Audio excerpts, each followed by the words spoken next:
Today will start chapter number 12 information handling. ठीक है, information handling chapter start करने से पहले थोड़ी सी कुछ सिंपल सी टर्म्स हैं जो कि हमें थोड़ी समझ आ जानी चाहिए। इसमें आप यूज़ करेंगे, हम टेबल बनाएंगे और टेबल में एक जिक्र हमारे पास बहुत ज़्यादा आएगा फ्रीक्वेंसी का।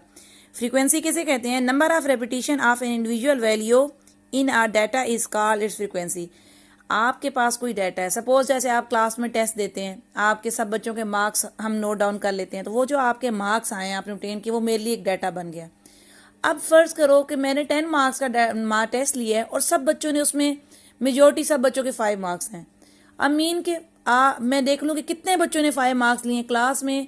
15 में से 9 बच्चियों ने 15 में से 9 बच्चियों ने जो है ना 5 मार्क्स लिए हैं। तो किसी वैल्यू को वो जितनी दफ़ा रिपीट हो रही हो वो फ्रीक्वेंसी कहती है। 15 मार्क्स का टेस्ट था, 15 में से 9 ऐसी बच्ची हैं जिन्होंने 5 मार्क्स लिए हैं, तो इसका मतलब है कि वो 5 मार्क्स की फ्रीक्वेंसी क्या हो गई? 9, कि जो 5 मार्क्स हैं वो 9 बच्चियों के हैं। तो फ्रीक्वेंसी किसी कहते हैं? किसी भी डाटा के रिपीट होने को, कि कोई भी जो कोई वैल्यू हो डाटा में, कोई भी एक अकेली जो वैल्यू आप ले लें और वो कितने टाइम रिपीट हो रही है, that is known as frequency. ठीक है, वो फ्रीक्वेंसी कहलाती है। इसी तरह फिर हमारे पास आ जाता है frequency distribution. The arrangement of data in the form of table consisting of the frequency of each value is called frequency distribution. फिर अगर हम अपने डाटा को इस तरह अरेंज कर लें कि हमारा डाटा में टेबल बन जाए, ठीक है, जैसे ये नीचे फिगर में नजर आ रहा है कि अगर हम अपने डाटा में टेबल बना लें और हर डाटा के अंदर जो इंडिविजुअल वैल्यू हो उसकी आप फ्रीक्वेंसी भी शो कर रहे हो। देखें, ये मार्क्स और ये नंबर ऑफ स्टूडेंट, हम कहते हैं कि 26 मार्क्स जो है ना 4 बच्चों के 26 मार्क्स आए हैं। इस तरह हम कहेंगे 30 मार्क्स जो है वो 6 स्टूडेंट्स ने गेन किए। 31 मार्क्स का एक ही बच्चा है, 35 मार्क्स 6 स्टूडेंट ने लिए हैं, 41 मार्क्स इतने स्टूडेंट ने लिए हैं। मीन हर वैल्यू की उसके अकॉर्डिंग उसकी क्या है? फ्रीक्वेंसी गिवन है। अगर हम इंडिविजुअल वैल्यू की उसकी फ्रीक्वेंसी के साथ शो करके टेबल बना दें तो that table is known as frequency distribution. अगर आपसे कहा जाए कि इसकी फ्रीक्वेंसी, कोई आपको डाटा दे दिया जाए, जैसे ये डाटा दे दिया गया है, और आपसे कहा जाए कि इसकी फ्रीक्वेंसी डिस्ट्रीब्यूशन शो करें, तो इसका मतलब है कि आप टेबल बनाएं और हर वैल्यू की फ्रीक्वेंसी शो करें। कैसे हर वैल्यू की फ्रीक्वेंसी शो करेंगे? ये कह रहे हैं 10 स्टूडेंट का कोई टेस्ट हुआ है 50 मार्क्स का और ये उनके मार्क्स हैं, ये उनके मार्क्स गिवन है 10 स्टूडेंट्स के। तो अब हम इसका टेबल कैसे बनाएंगे? आप अगर देखें 50 मार्क्स में से कुछ बच्चों ने 30 मार्क्स लिए, तो काउंट कर लें कितनी दफ़ा 30 आ रहा है, 1 2 3 और ये 4। तो आप जब टेबल बनाएंगे आप लिखेंगे 30, 4 बच्चे ऐसे हैं जिनके इतने मार्क्स आ रहे हैं। इस तरह आप अपना टेबल बना लेंगे। फिर इस तरह आप देख लें 45 मार्क्स कितने बच्चों ने लिए, 45 45 45 3 स्टूडेंट ने लिए हैं, तो आप अपने टेबल में 45 के सामने 3 लिख देंगे।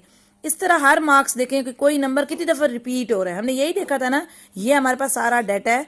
किसी डाटा में कोई भी जो इंडिविजुअल वैल्यू है वो कितने टाइम रिपीट हो रही है, वो उस डाटा की फ्रीक्वेंसी कहलाती है। फिर हमने एक टेबल बना देना है, लिखना है कि 30 हमारे पास इतने दफ़ा रिपीट हो रहा है, 45 3 टाइम आ रहा है, 25 कितने टाइम आ रहा है। तो दैट अगर वो टेबल बना के लिख देंगे तो उसको हम क्या बोलेंगे? Frequency distribution. टेबल को हम ऐसे भी बना रहे होते हैं और टेबल हमारा ऐसे भी होता है जिसमें ये तो फ्रीक्वेंसी है और ये हमने मार्क्स, मीन हमने क्या कर लिया, थोड़े से इनको ग्रुप बना लिए। जैसे आपकी क्लास में हम टेस्ट चेक करने के लिए या कुछ करने की कॉपीज के लिए ग्रुप लीडर्स बना लेते हैं, ग्रुप बना लेते हैं ना। सपोज क्लास में 40 या 50 स्टूडेंट्स हैं, 6 या 7 मैंने ग्रुप बना लेती हूँ, उस 6-7 ग्रुप में 5 या 6 स्टूडेंट्स हम ऐड कर लेते हैं। तो बिल्कुल अब ये किसी क्लास में टोटल अगर 50 स्टूडेंट्स हैं या 50 या अब जैसे 50 मार्क्स का ग्रुप बनाया गया, एक ग्रुप बनाया है 26 से लेके जिनके 30 की रेंज में मार्क्स आ रहे हैं, एक दूसरा ग्रुप बना लिया 31 से 35 का, उससे अगला ग्रुप बना लिया 36 से जिनके 40 के बिटवीन मार्क्स आ रहे हैं, 41 से 45 के बिटवीन, 46 से 50। हमारी मर्जी है, ये इन्होंने 5-5 के लिहाज से ग्रुप बनाएगा। देखे ना 26 से लेके 30 तक ये 5 को 26, 27, 28, 29, 30 ये 5 को शो कर है। आप यूं भी कर सकते थे कि हम इसको 26 से लेके 35 तक का भी ग्रुप बना लेते, यानी 10-10 मार्क्स के लिहाज से भी कर लेते। एनीवे ये फर्दर आपको बताऊंगी, इनको क्लासेस कहते हैं, बनाते कैसे हैं हम आगे देखेंगे। लेकिन इस तरह भी ये शो कर देना, ये क्या कहला रहा है? फ्रीक्वेंसी डिस्ट्रीब्यूशन कहला रहा है। इनको क्लासेस बोलते हैं। ऐसे इंटरवल्स में ग्रुप बना लेना 26 से लेके 30 तक, 31 से लेके 35 तक। और फिर हमने देख लिए कितने ऐसे स्टूडेंट हैं जिनके 26 से लेके 30 के बिटवीन मार्क्स हैं, ऐसे इतने स्टूडेंट्स हैं। ये इस तरह करके भी ये टेबल बना लेना, ये भी क्या कहलाता है? फ्रीक्वेंसी डिस्ट्रीब्यूशन कहलाता है। अब आपको थोड़े से क्वेश्चन नंबर 1 इसके हवाले से बता देती हूँ, आपको फिर ये टेबल समझने में भी आसानी हो जाएगी। क्वेश्चन नंबर 1 है, read the following frequency table and give answer to the question. क्या आपने ये फ्रीक्वेंसी टेबल पढ़ना है? ये देखेंगे टेबल बना हुआ है, क्लास इंटरवल दिए हैं 1 से लेके 10, उसकी फ्रीक्वेंसी 5 है, 11 to 20 ये सारे। आपने ये टेबल देख के कुछ ये क्वेश्चन के आंसर देने से ये होगा कि आपको इस चैप्टर के बारे में पता चलेगा। What is the total number of values in the data, कि इस डाटा में टोटल हमारे पास कितनी वैल्यूज हैं।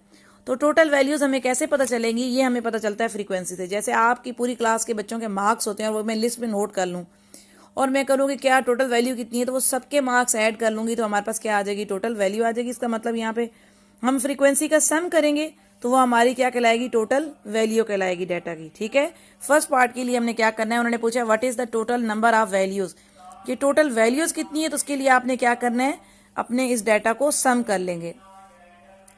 इन which class interval 8th value of data लाए। अब हमने ये देखना है, ये हमें इंटरवल्स दिए हुए हैं, इसमें से कौन सा ऐसा क्लास इंटरवल है जिसकी वैल्यू कितनी आ रही है, हमारे पास 8 आ रही है। तो ये अगर हम देखें ये 8 वैल्यू ये दी किस इंटरवल में आ रही है, 21 से 30। तो यहाँ पे आपका इसका आंसर क्या लिख देंगे, क्लास इंटरवल कौन सा है, 21 से 30 आपका क्लास इंटरवल है। तीसरा, what is the number of values less than 21, ऐसी कितनी वैल्यूज हैं जो कि 21 से लेस आ रही हैं। अगर हम ये क्लासेस में देखें 1 से 10, 11 से 20, ये वाली क्लास 21 से शुरू हो रही है, इसका मतलब 21 से लेस यहाँ तक, ये दो क्लासेस, ये जो मार्क्स हैं ये 21 से लेस को शो कर रहे हैं। तो क्वेश्चन था what is the number of values, कितनी ऐसी वैल्यूज हैं जो कि 21 से लेस आ रही हैं। तो 21 से लेके ये दो इंटरवल हैं, इनकी ये वैल्यूज ऐड कर लें, 5 + 4 क्या आंसर आ जाएगा इस पार्ट का, 9 आंसर आ जाएगा। क्यों, क्योंकि क्वेश्चन था what is the number of values less than 21, 21 से कितनी ऐसी वैल्यूज लेस जो 20 यानी कितने ऐसे बच्चे हैं जिनके 21 से कम मार्क्स आए हैं। तो हमने ये क्लास इंटरवल बनाया था 1 से 10, ऐसे 5 ऐसे स्टूडेंट्स हैं जिनके 1 से 10 के बीच में मार्क्स आ रहे थे, 4 ऐसे स्टूडेंट्स हैं जिन्होंने 11 से 20 के बिटवीन मार्क्स लिए हैं। तो उन्होंने कहा 21 से लेस मार्क्स आ रहे हो, तो 21 से लेस यहाँ तक होगा। तो ये टोटल कितनी वैल्यूज बन गई, 5 + 4 9 हो गई। फर्दर इस क्वेश्चन का नेक्स्ट पार्ट 4 इस क्वेश्चन का, which group contains highest number of values, कौन सा ऐसा ग्रुप है जिसकी वैल्यूज सबसे ज्यादा है। ये मैंने टेबल यहाँ पे बना ली है कि आपने बताना है इसमें से कौन सा ग्रुप है जिसकी हाईएस्ट वैल्यू है। तो वो हमें फ्रीक्वेंसी पर से पता चलेगा, जिसकी फ्रीक्वेंसी ज्यादा होगी इसका मतलब इस ग्रुप की हाईएस्ट वैल्यू है। तो ये फ्रीक्वेंसी 9 सबसे ज्यादा है, इसका मतलब जो ये वाला जो ग्रुप है ना 31 to 40, यानी कि मेजोरिटी बच्चों 9 ऐसे बच्चे हैं जिनके इस रेंज में मार्क्स आए हैं। बाकी आप देख लें ऐसे 5 बच्चे थे जिनके 1 से 10 में मार्क्स आए, 4 बच्चे थे जिन्होंने 11 से 20 मार्क्स लिए, 51 से 60 की रेंज में सिर्फ 2 ही बच्चे हैं। ज़्यादा जितने मार्क्स ज़्यादा होंगे बच्चे तो उतने कम वो मार्क्स गेन कर रहे होंगे, हाईएस्ट स्कोर सबसे कम है। तो यहाँ पे देखा था कि ऐसा कौन सा ग्रुप है जिसकी सबसे हाईएस्ट वैल्यू आ रही है, यानी जिसमें मैक्सिमम बच्चों के मार्क्स आ रहे हैं। तो आपने वो फ्रीक्वेंसी देखी, ये फ्रीक्वेंसी मैक्सिमम है, इसका मतलब है आपके इस क्वेश्चन का आंसर क्या बन गया, कौन सी हाईएस्ट ग्रुप है वो 31 to 40। This is the answer of part 4। What is the part 5, what is lower limit of last class. ये हमारी क्लासेस होती हैं, फर्स्ट सेकंड थर्ड ये चलती जा रही हैं, एंड वाली क्लास को हम लास्ट क्लास कहते हैं। इसकी हमसे क्या पूछिए, लोअर लिमिट। हम जब टेबल बनाते हैं, ठीक है, टेबल में इधर स्टार्टिंग वैल्यू लिखते हैं और ऐसे करके ये इधर जो फर्स्ट पे आती है that is known as lower limit, और जो इस तरफ वैल्यू आती है उसको हम बोलते हैं अपर लिमिट। इस सेकंड क्लास की लोअर लिमिट 11 है, अगली अपर लिमिट 20 है।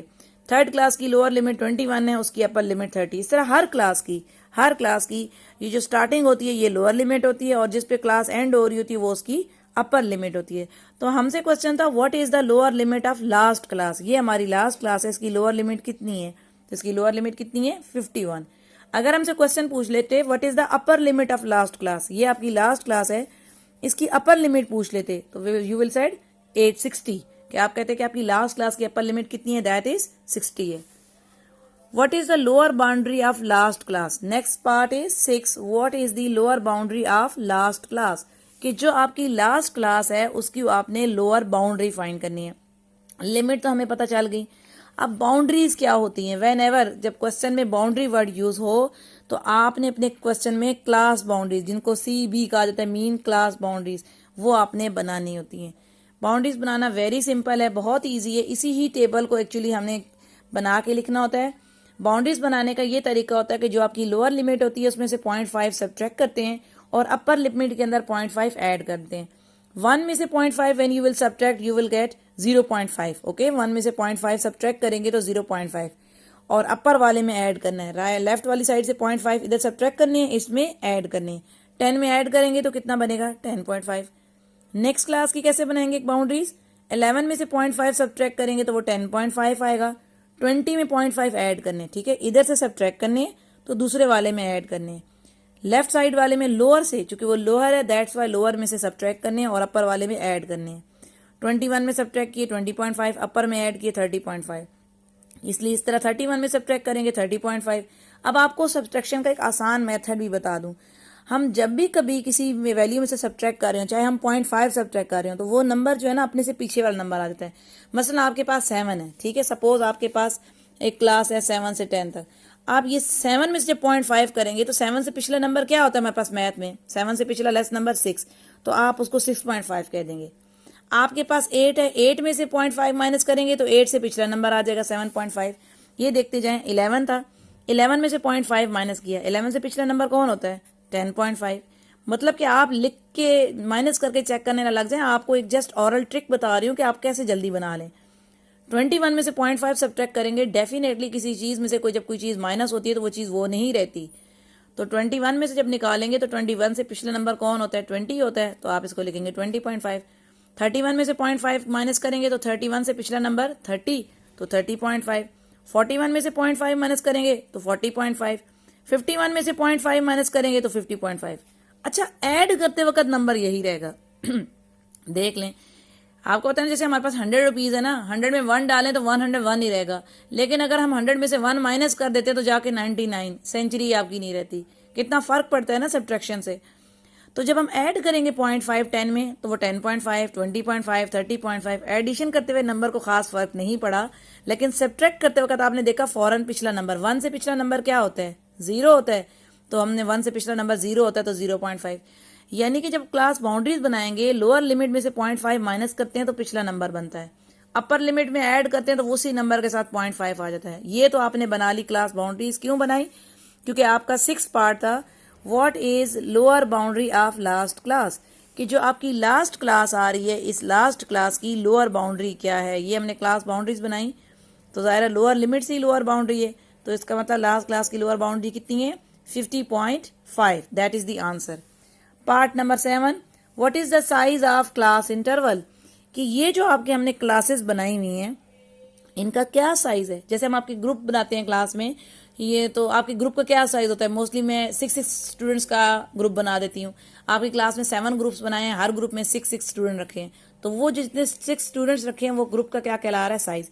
इसी तरह यहाँ पे भी जो आपने क्लासेस बनाई हैं कितने अपने अंदर कंटेन कर रहे हैं नंबर्स, 1 से लेकर 10 तक काउंट करें 10 बनते हैं, 11 से 20 तक काउंट करें 10 नंबर्स, 21 से 30 10। तो इसका मतलब हर क्लास के अंदर कितना आपने इंटरवल लिया, कितने का गैप लिया, कितने कितने नंबर्स का आप रख रहे हैं 10 10। तो जो क्लास इंटरवल का ये जो गैप होता है that is known as size. Class interval का क्या कहलाता है साइज कहलाता है। इसका मतलब यहाँ पर जो आपने क्लासेस बनाई हैं इनका साइज आपने कितना रखा है, आपने इनका साइज 10 लिया है। Last point, find class marks of all groups. Class marks किसे कहते हैं, फिर हमारा दोबारा इन्हीं क्लासेस से काम है। क्लास मार्क बोलते हैं मिड वैल्यू को। Class mark is known as mid value, mean 1 से लेकर 10 तक की मिड वैल्यू फाइंड करनी है। तो क्लास मार्क के लिए आपको यहाँ टेबल बनाना पड़ेगा, ठीक है, और आप ऊपर मेंशन कर देंगे class marks. Class marks, class marks बनाते कैसे हैं। क्लास मार्क्स बनाने का बहुत आसान तरीका है, आपने ये जो इंटरवल्स लिखे होते हैं इन दोनों को प्लस करना है। अब ये 1 लिखा है और 10 लिखा है, इन दोनों को आप प्लस करके 2 से डिवाइड करेंगे, 1 + 10 करेंगे आप, ठीक है। 1 + 10 कितना होता है 11, 11 डिवाइड बाई 2 करेंगे दैट इज 5.5, ठीक है। ये क्लास मार्क बनता है, यानी मिड वैल्यू।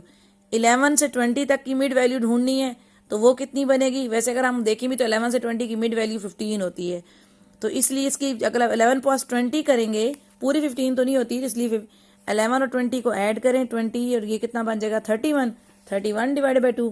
यानी क्लास मार्क के लिए क्या करना है आपने, अपर और उसी की लोअर लिमिट को दो, ये जो एक क्लास दी हुई होती है इसकी इन दोनों वैल्यूज को प्लस करके 2 पे आपने क्या करना है डिवाइड करना है। देखिए मैंने दोनों को प्लस किया और 2 पे जब डिवाइड करेंगे तो दैट इज 15.5।